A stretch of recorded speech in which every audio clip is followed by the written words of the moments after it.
A very mysterious crime occurred in 2001 in Kuwait, specifically in a street within the Fahaheel Market. An unknown person opened fire on a Canadian man and his Filipino wife. The Canadian was about 37 or 38 years old, and his wife was around 36. The attacker fired 5 shots.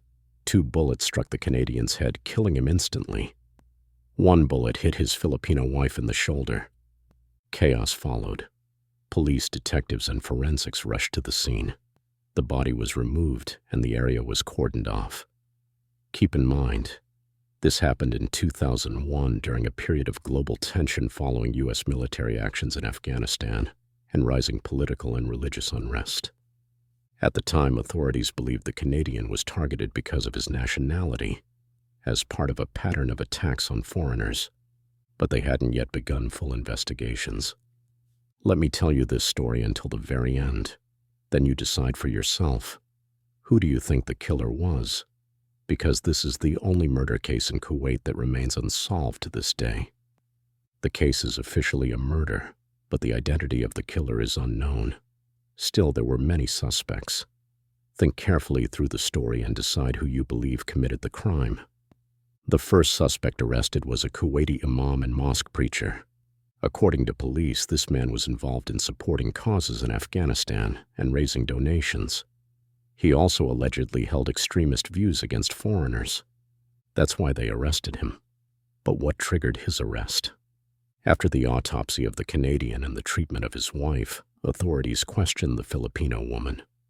She told investigators that the attacker was a Kuwaiti man wearing a traditional dishdasha with a beard, and that he shouted Allahu Akbar before shooting. Based on her statement, police concluded it was a politically or ideologically motivated murder against a foreigner, and the imam matched the description. Because of his known activities and matching physical appearance, he became suspect number 1. 2 weeks later, police presented him in a lineup with other men. The Filipino woman identified him immediately. The Ministry of Interior held a press conference declaring the case solved. The public believed the murderer had been caught, but 10 days later, the man was released. After days of interrogations, pressure, and accusations, officials said he had no connection to the crime. Why? Because a new twist emerged. Authorities now believed the Filipino wife herself was behind the murder. Here's how. They alleged she had accomplices, 5 people who worked in Fintas in the Amati area, including workers in residential compounds.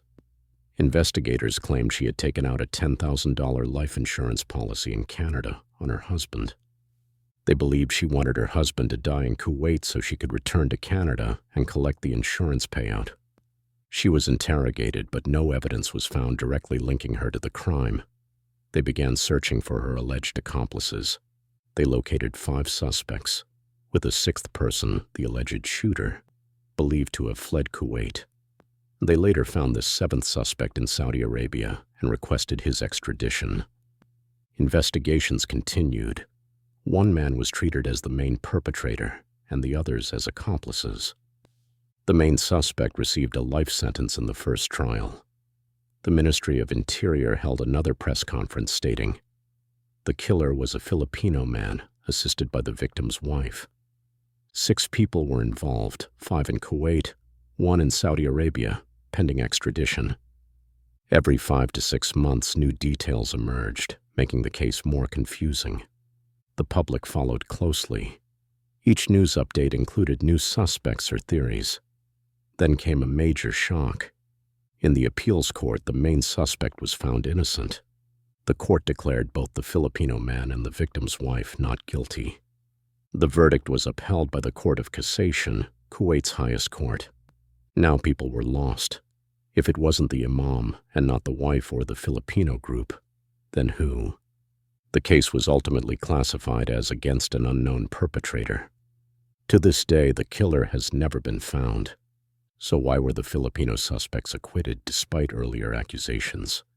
Because the murder weapon was never recovered. And with no concrete evidence, the court ruled that the available proof was insufficient.